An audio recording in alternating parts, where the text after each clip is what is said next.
Hello everyone! Today I would like to introduce you to MathParseKit, that is a C++ library that allows to integrate a mathematical functions interpreter inside your project in an easy and fast way. Today we will see two things. First, how to download the library, and the second one, how to create a basic project that uses it. So, first of all, how to download the library. You have two ways to do that. You can go to the GitHub Repository and go to the releases page. Here you have the SDK. It is actually a zip file where you have all the headers and all the precompiled library files that you can use to integrate in your project. The other way is to download the source code and to compile it from scratch. Actually are the same thing, because if you recompile from scratch the source code, you are in the same situation where you'll be downloading the SDK. For sake of completion, I would like to download the code in this tutorial. So you can download the zip file with all the source code, or you can copy the URL of the repository and use a Git client to clone the repository. Okay.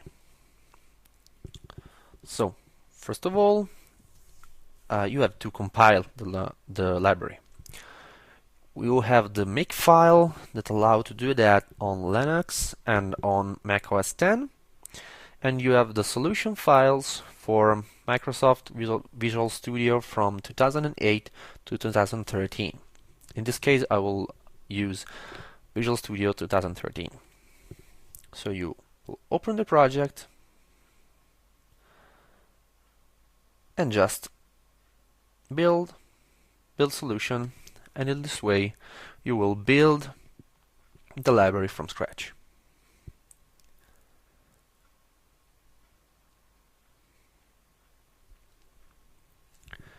In this case, we have built the debug version for Win32.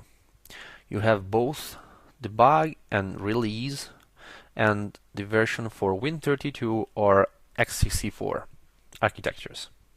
This is dependent on your project.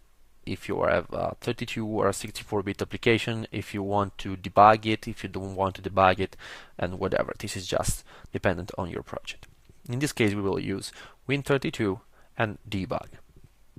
Okay, we have compiled this, so we are in the same situation as downloading the SDK. So we will build a new project that uses MathParseKit. So we will open Visual Studio and create a new project, a new C++ console application that we will call MPK example. So create it. So now we have a clean project. We have to configure this project in order to include MathParseKit. To do that, right click on the project, properties. We have to do a few things.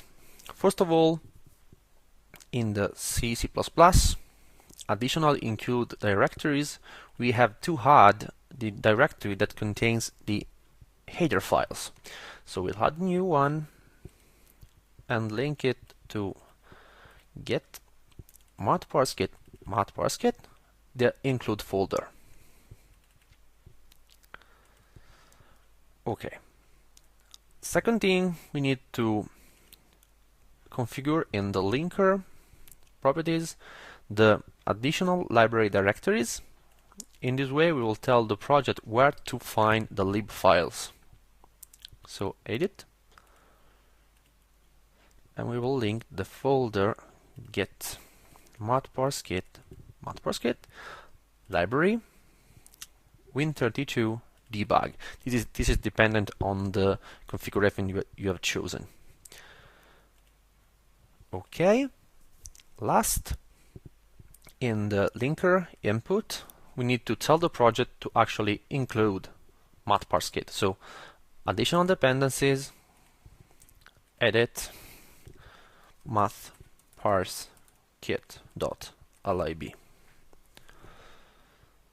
Okay, in this way the project is configured. We have to change another thing here, that is in C++ code generation. Here you have the runtime library property that here is configured as multi-threaded debug DLL.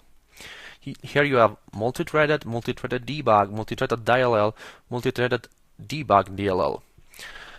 These are different configurations that depend in the way the linker have to manage, in the way the code is generated, and in different way in the linker have to manage this file. The main problem here is that MathParseKit is generally compiled as multi-threaded or multi-threaded debug. This project by default is multi-threaded debug DLL. If we leave it in this way, the linker will have problems to identify the right location of the objects. So here we will change the configuration to multi-threaded debug in order to use MathParseKit in the right way. If your project is already a multi-threaded debug DLL or a multi-threaded DLL, and you don't want to change it, you can simply go and change this property inside the project in the repository and recompile. It will be actually the same thing. So apply. Okay, so the project is configured and we'll use MathParseKit. As code, I would like to take the code from the wiki. That is actually a code that explains more or less all the things you have to do with MathParseKit. So we'll copy it and paste it, taking care to do not delete the include std.afx.age directive, otherwise the compiler will not work. So we are here, we can save it. So let's try to explain this code. Well, the first include is of the IOStream library. It is necessary to access the cin and cout objects. Then we have the inclusion of the library, that is include parser.age. This is important because this actually includes MathParseKit, includes the library. Then we have using namespace mpk. This is just to avoid to continually repeat over and over mpk in front of every object from the library. So let's try to explain what this application do. Okay. First, we will check if there are less than 2 parameters. If the parameters are less than 2, there is only one. Then the first one is always the executable path. So if there are less than 2, we'll return because there is nothing to do. If there are more than 1, so from 2 above, we'll use the first parameter as a function that we like to execute. So to go on, we need to initialize the parser. So we initialize an object of type mParser. That is the object that actually transforms the string into an executable function. Then we have to parse. So we call the method parse function that takes as input the string to parse and gives as output a pointer to m function. If there is any problem in the process, maybe there is a syntactic error in the string or whatever, it will return null. In this situation, we can access the error code and the error position using the methods named getLastError and getErrorPosition. In this way, we will know where the error is and which is the error. If there are no error, we would like to work with the function. So we get all the variables that are inside the function. How? we initialize an object of type variables list. This is an object that allows to map from variable names to values. If we pass it to the method getVariablesList, the function will put all the variable present in it inside the inside this variables list. So in this object list, there will be all the variables that are defined inside the function. Then we will ask the user the value of these variables. Otherwise, we cannot solve the function. So we ask for every variable. We'll ask the user, tell me the value of that variable, and the user will respond, and we'll set that value to the variable. After that, we have all the variables values, so we can solve the function. How? Calling the method solve on the function, passing the variables list object as a parameter. This will return another pointer to an object of kind mfunction, and this pointer we have to check if is of type mfconst, so it is a constant.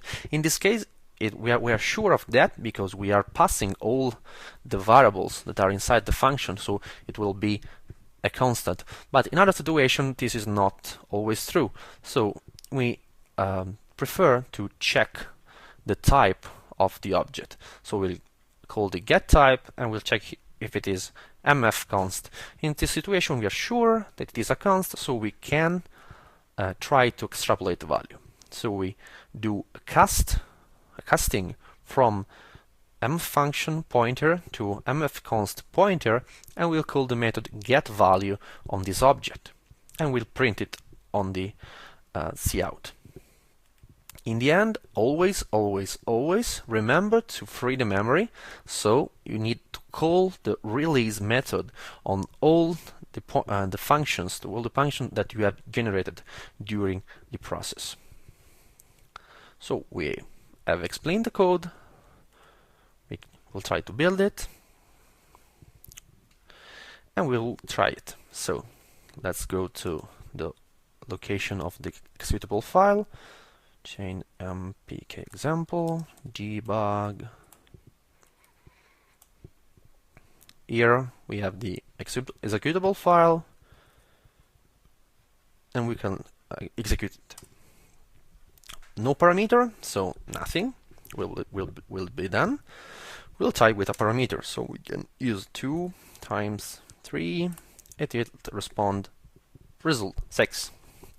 If we'll try to add the function, for example, 2 times x, we will ask us the value of the variable x. So, for example, 5, 2 times 5, 10. I hope this video can be useful, and if you have any question, any suggestion, if you just want to say hello, leave a comment below. In the next video, I will try to explain how to include MathParseKit in a real project, inside an existing project, and I will show you a test case, use case, that will use MathParseKit to solve a problem and not just evaluate function for the fun of it. So see you next time, guys.